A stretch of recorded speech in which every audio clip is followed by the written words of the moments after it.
Nogal, an original short story by Jared I. McGee.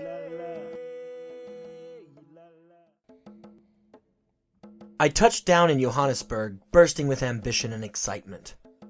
After years of saving, I had paid the CANUB, or Canub Company, a pretty hefty sum to acquire me a work visa and a job as a mailboy in a big, shiny company building. The beacon and altar of a waking South Africa. The flight that hurtled me across the Atlantic was long and without incident, as was the bus ride that took me to the street that I would be living on. As the brakes ground the moving FIFA billboard to a halt, I hurriedly gathered my belongings and stumbled my way off the bus, throwing many an "excuse me, sir," and "apologies" in my wake.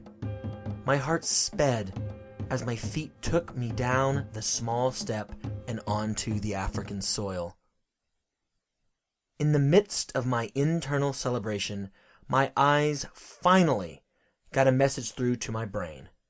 This was not exactly the suburban paradise I was accustomed to, nor was it what I had seen in the pictures I had browsed online while trying to find a nice neighborhood to live in during my stint on the Dark Continent, as it is so often called. The buildings around me were all dilapidated, their paint being cried off as if the buildings remembered long past atrocities. Or maybe I was being a little melodramatic and far less practical. They could be sweating off the paint in this searing heat. With that, I sucked in a gasp of the thick air and began to walk down this corridor of paint chips, barred windows, dust-covered facades, and crumbling dreams. The stench of foreign spices, open sewage, and unwashed bodies assaulted my nose, just as the sights were assaulting my eyes. This putrescence made an objective stance on my new home almost impossible, despite my ingrained Texan brand of optimism and Christianity. There were several shops that offered clothing and drinks. The first shop I really took notice of was what seemed to be a deli. It looked like any deli one might find in the States, which is why it really surprised me. I popped my head into the establishment. An ample African woman looked up from a magazine and shot a quick smile from behind the counter where she was sitting. The smile was encouraging and seemingly genuine, and I continued along my way with an ounce more confidence. To my surprise, in just a few more feet, I arrived at the address I had printed before leaving the States. This was to be my home for the next 8 months. The out-of-place deli was almost next door. This finding was a pleasant surprise amidst the aesthetic and aromatic nastiness of my neighborhood. Or was that just me being insensitive? Like the rest of the buildings on the street, this one was heavy with age and use, begging for repair. As I entered, a small bell sounded a sharp ding. I was greeted with washers and dryers. For a moment, I thought I was in the wrong place. I checked my papers, looked up, checked my papers, looked up. An older man lounging in the corner near a noisily whirring and rattling fan looked up at me with more than a little contempt in his eyes. "You live upstairs, boy? Who in their right mind would rent out a floor space in a laundry, eh?" "Thank you." The man snapped his newspaper back in front of his face with a sharp crack and rustle of the paper, clipping my attempt at cordiality quite short. I trundled up the stairs and had been hiding behind a small protrusion in the wall, awkwardly carrying my luggage as best I could. After what seemed like hours of struggling, 4A was there in front of me in all its glory. Unlike the other nondescript chafed brown doors in the surprisingly spacious hall, 4A was a dingy carnelian, which gave it an air of feigned superiority and rambunctiousness.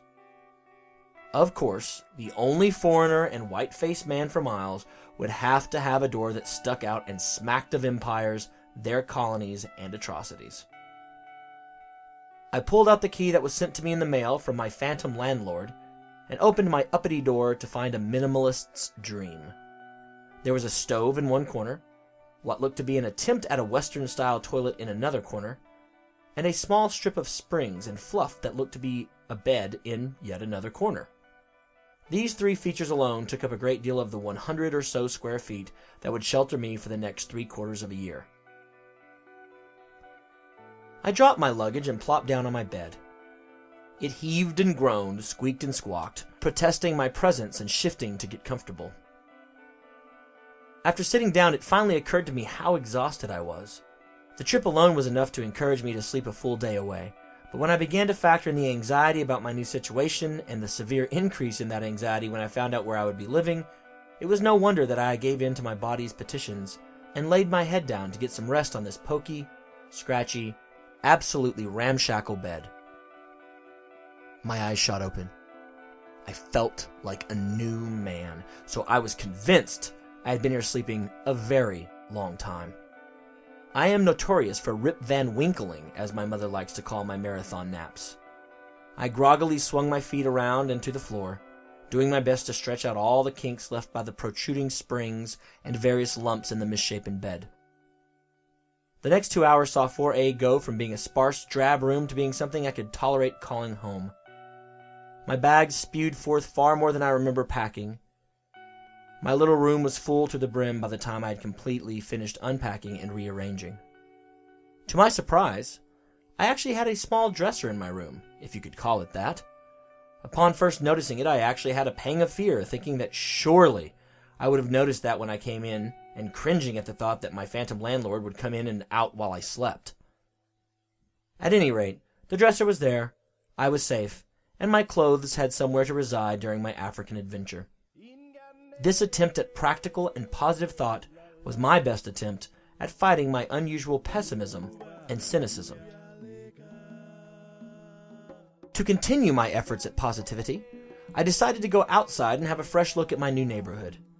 As I exited, I noticed the door locked behind me. I guessed it was after hours for the business portion of my building. Before I ran off, I decided to test my 4A key on the outside door.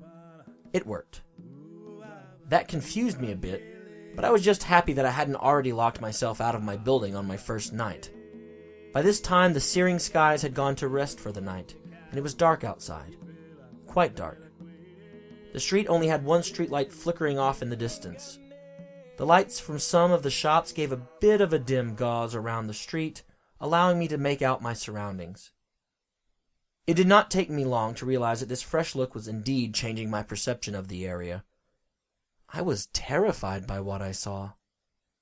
Young men were clearly doing a variety of drugs in the alleyways.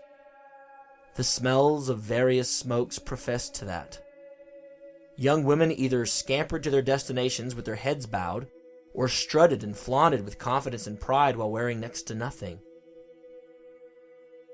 The latter would occasionally visit the young men in the alleys for a puff. Most jarring of all were the large men, standing in huddles at various points down the street.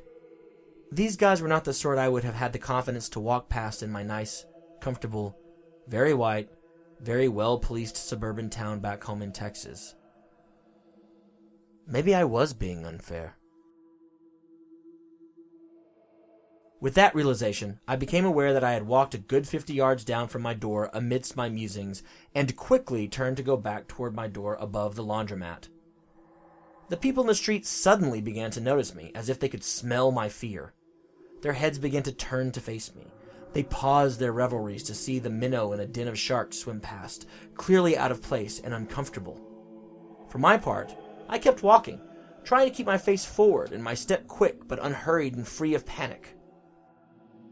I was already 5 feet from the door to get inside my building when I saw that a skinny, spindly, younger man was almost on my heels. Without any hesitation, I burst out in a full run, skidding to a near stop just long enough to throw my key in the lock, swing the door open, and all but throw myself inside the door of the laundromat. As I tore into the building, the younger man jumped toward me, tackling me by throwing his arms around my legs at my thighs. We crashed to the floor. When we hit, all the air left my lungs and I was dazed by the impact. Despite my terror and confusion, I found the words that most who feel themselves random victims tend to find. "What do you want? Why are you doing this?" Blood ran down my lower lip. "Well, man, these boys out here think you're a funny-looking cuter. and we decided to give me a challenge of sorts. First, I was to scare the wits out you, which I've already done, you see, and now I'm to take your brokies, just to say I can brew. What do you think about that, eh? The man flipped me over on my back, manhandling me with far more force than necessary, slamming me down to the ground again. My body was beginning to shake of its own accord, and that was actually making me angry, helping temper the terror that had originally been taking me. Sir, if you want my money, I don't have much, but I'll give it to you without a fight. Just please don't hurt me. You're brokies, mate. Then you might escape any further accidents. Sir, I honestly don't understand you. This is my first day. Poor fella, Brew. I need your underpants, your skivvies, your boxers, eh? At this, I was aghast, and more than a little bit confused. Rape. That was the first thing to enter my mind as he requested, of all things, my underwear. I was going to be raped. Despite my fear trying to get the best of me, or perhaps because of it, I began to take notice of the situation, or rather comprehend it. This man's hands were bearing down on my chest to keep me pinned to the floor, and from this I could tell that I outweighed him. His spidery arms weren't the strongest I'd ever seen, and his entire frame belied the strongman front he was putting on. My fear was then completely purged by burning, overwhelming anger at this waifish kid trying to rob or rape me, or both. You will get off me, kid. You may have my money, but I am not getting undressed here. A look of confusion and shock came down at me. As he was about to respond, having recovered and put his best arrogant gangster face back on, I erupted at him. Pushing with every muscle in my body and sending both my fists at his head, I made my break. He flew off of me, tumbling to the floor, but he was back on his feet quicker than I could fully get up. I tried to run, but he grabbed at my legs from behind again. This time, I was ready for this trick, and I gave him a good kick to his forehead, throwing my leg back from the hip in something resembling what an angry stallion might do when being shooed. With that, I ran. I ran for my life. I ran for my sanity. I ran for the gaudy carnelian that would be my passage to safety. It must have taken the man a few moments to gather his wits after my well-placed kick, because I made it all the way up to my door and almost had it shut when he came crashing shoulder first into the door. I hadn't expected that, so he easily jammed his way through, me stumbling back with surprise. You gonna pay for that, you fucking brack? Every action movie I had ever seen came rushing back. Every time I had been picked on in junior high came rushing back. I thought of everything I had ever loved. I thought of everything I had ever hated. To be truthful, my thoughts were such a jumble of high emotion that I couldn't accurately relate what all went through my mind if I tried. I do know one thing my entire being screamed, though. Fight. I picked up a small, cheaply made porcelain piggy bank from my youth and crashed it against the man's temple. He faltered in his approach, a bit wobbly and punch-drunk. I did not hesitate, taking advantage of his being off-kilter. Picking up one of my heavy, black cowboy boots by the leg, I began to use it as a makeshift mace, slamming heavy-duty heel into the side of the man's head over and over and over again. He put his hands up to protect himself, but that only resulted in some smashed fingers. After a few dozen crushing blows, he fell backward. As he lay stunned on the floor of my apartment, I grabbed my small pocket knife from the top drawer of my mysteriously acquired dresser and threw myself on top of the man, pushing the small knife into his throat just hard enough to invite a small droplet of blood to flower up underneath the blade. You will not have me or my things brew, I said with more acid and grit than I had ever heard in my own voice. Oddly, the man didn't answer, with his unique accent born of generations of pain and colonialism. Instead, he simply let out a whimper. The whimper turned into a sob. The sob multiplied and became an all-out wail accompanied by tears. I didn't know what to do, what to say. I eased the knife from his jugular just a touch. "Have I hurt you?" I asked. Sniffles. Whimpers. Sobs. Sir, are you okay?" I tried again. "I do apologize, friend. You just have to understand. To survive here, you have to do what the big dogs say. When the big dogs say jump, you jump. And tonight, the big dogs told me to grab the new boy's underwear, you know? I'm so very sorry. So very, very sorry. I couldn't help but heave out a sigh of relief. This guy wasn't going to rape or kill me. Hell, he wasn't going to take all of my belongings either. He was simply trying to fit in, to save face in front of the big fish of his veritable pond. I eased the knife a little bit more. Are you from this neighborhood? Fuck, man, no. I just come here for the daga. The best in the city here. Despite my lack of knowledge about all things South African slang, I did recognize the word daga. My goofy party animal friends back home made sure I knew what all the slang words were for everything involving sex, drugs, and rock and roll. This guy was slumming it so he could find the good pot. Plain and simple. So where are you from, bud? I mean, is it far? I doubt those guys are going to be very nice to you when you show back up in the street without my boxers in your hands. You're letting me go? Well, I guess, I replied. No cops? No cops. But I do have one condition. Tell me where you're from. You're from somewhere nicer, right? I didn't notice until just now, but your clothes are about 10 times more expensive than mine. I mean, I didn't think that I'd encounter an Armani shirt in the middle of this neighborhood. Yeah, I guess I'm found out, eh? I'm from a bit of an upscale neighborhood. My great-uncle being who he is and all, I'm quite fortunate, you know? I guess I'd better get going if you really are letting me go now. There's a back door to this building that leads almost directly to the bus. I need to hop on it in about 10 minutes. Listen, of course I'll let you go. Having calmed down, I withdrew the blade completely, and then found the fact that I was straddling this young man on my pockmarked floor a little awkward and definitively lacking in hospitality.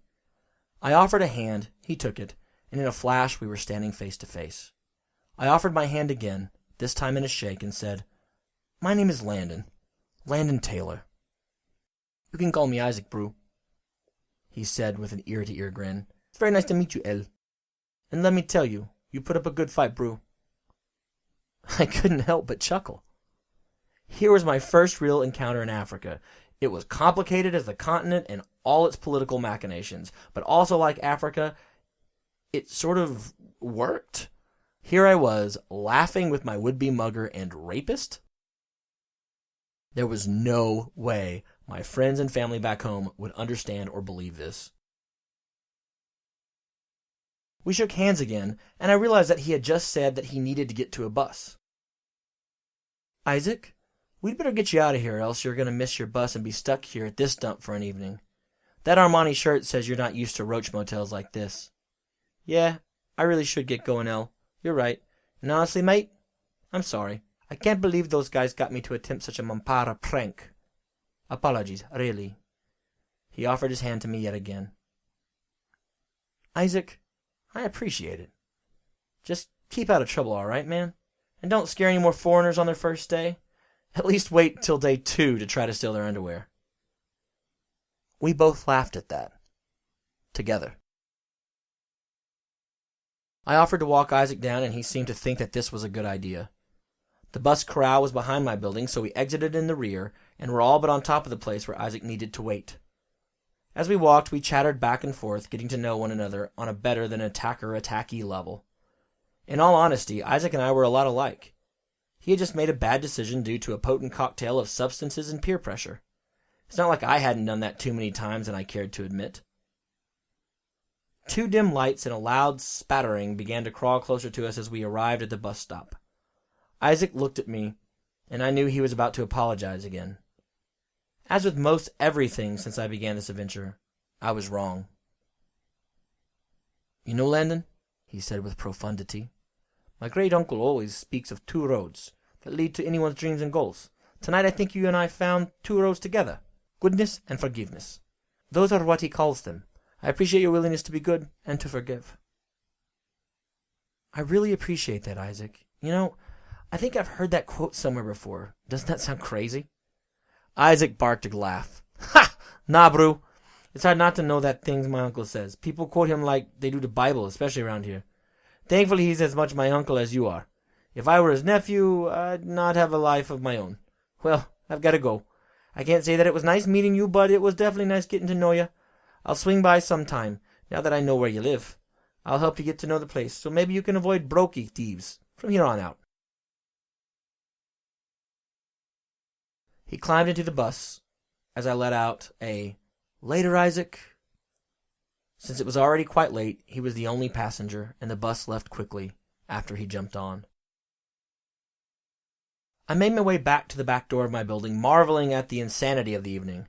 A smile crept across my face as I tugged the door.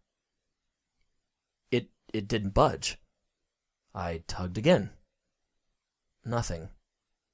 Great. I dug my key out and went to unlock it. The key did not fit.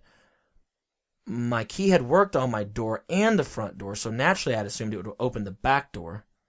Fabulous. I had locked myself out. I looked down the alleyway.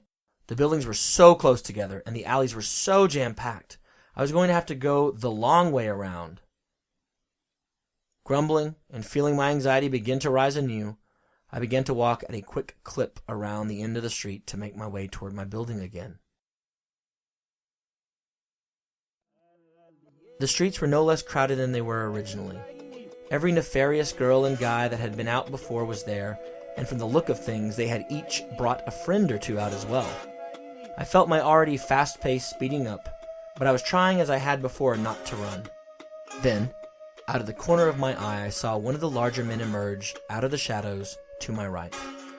I kept walking. He kept veering my way. There was no question that he was coming toward me. The deli was now to my left, and out of sheer desperation, I vaulted toward the door, pulling it open. Thank whatever ancient gods used to keep this land, this was my first stroke of luck. The larger woman from earlier today jumped as I crashed into her shop. She gave me the same smile she had earlier in the day. "Thank God, ma'am. A man is following me and..." Ding! The door opened to the shop. The tank of a man was standing in the door. I looked at the woman at the counter. She was still wearing the same smile. In a deja vu moment, spiked with terror, the man dragged me out of the deli, while the woman kept up her unrelenting smile. He threw me toward my door, never actually letting loose of my arm. When we were in front of my door, the behemoth grunted and pointed at the door. I understood, and with teary eyes and shaky hands, I opened the door, and he tossed me inside. My earlier, similar experience did not lend me any courage. If anything, my emotional state was so fragile that I felt more scared and more like a shaky child than I had earlier. Not even 24 hours and Africa was having her way with me. He set me down on one of the chairs close to where the old man had been earlier. It was amazing what several hours in the course of one's life could do. I sat without putting up a fight, and I began to ponder my fate, and I'm not ashamed to admit, cried just a bit. The big man moved slowly around the front of the laundromat. I wondered where the other residents could be amidst the ruckus. 2 men had assaulted me here today, and no one had lifted a finger to help. The big man made his way to the back of the room where some hooks were on the wall. On one hook, a backpack was still hanging from earlier today. The man grabbed it, opened it with gusto, and produced a pair of expensive-looking sunglasses from them. He put them on his face and began to laugh. He cackled, he chortled, he guffawed, he whooped as if he would burst. I stood up as he approached with all his laughter rattling the walls. He stopped and clapped me on the back, still laughing his booming laugh. He clapped my back again. I started laughing. He wanted me to start laughing. He hit me with the side of his fist, driving the air from me, as I heard the cracking of ribs as he connected with my left side. We both continued laughing. He laughed as he left out of the front door. I could hear him as he made his way down the street. away from the laundromat. I realized I was bleeding from where he'd hit me. Blood was spurting from a rough shiv made of some sort of dull, scuffed metal protruding from deep within my left side. My life poured onto the floor as I dropped to my knees. The floor was awash with it. The deep mineral red of my door, all of my differences, everything I was, spilling onto the dingy tangerine and turquoise tile. Goodness. Forgiveness. I cackled. I chortled. I guffawed. I whooped as if I would burst. The woman in the deli kept smiling. And forgiveness abounded.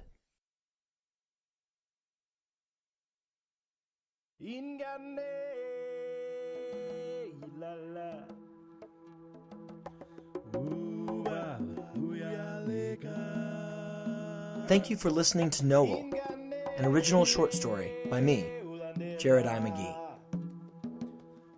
The first and last backing track for this story you hear is an original piece by David Ezel, written specifically for this story. David Ezel is a devoted father, a devoted creator, and a devoted friend of the Republic, not to mention an extremely talented musician. Long ago, in our heyday, he and I used to make some pretty good music together. His most current project is Dad Hacks, where he gives a voice to a community of dads who have learned the tips and shortcuts of parenting and now want to share that with any and all parents, grandparents, step-parents, or guardians that find themselves struggling in the midst of the parenting grind. To find more about Dad Hacks, you can find them at Dad Hacks Podcast on Facebook and under Dad Hacks on iTunes, Blueberry, Stitcher, Google Play, and other similar podcast catchers. You will hopefully be hearing more music on this podcast from Mr. Ezel quite soon. The second track was taken from the Free Music Archive at freemusicarchive.org, an amazing community of artists that set out to help one another through the sharing of their art. The title of the track is You, Yourself, and the Main Character by Komiku, and it is being used under a CC 0 Universal Public Domain Dedication License. Lastly, though most of the sound effects present are originals for Prose made by me, some of the drums that are not mine or Mr. Ezel's, those accompanied by that beautiful piano melody, come from freesound.org, another wonderful artistic community based on sharing. These sounds were uploaded and put out for public domain dedication usage by users sound_designer_105. I cannot begin to thank these artists enough, particularly Mr. Ezel. With these sound effects and music tracks, Prose is far richer.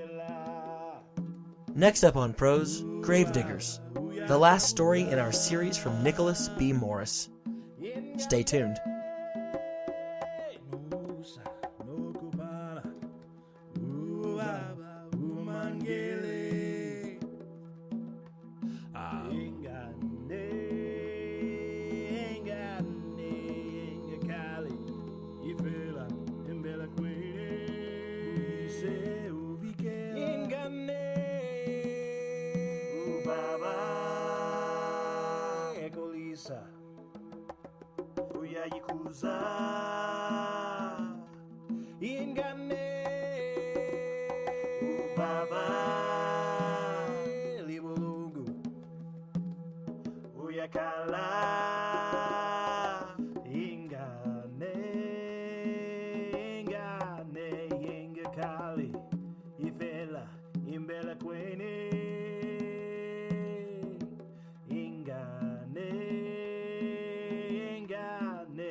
Ingane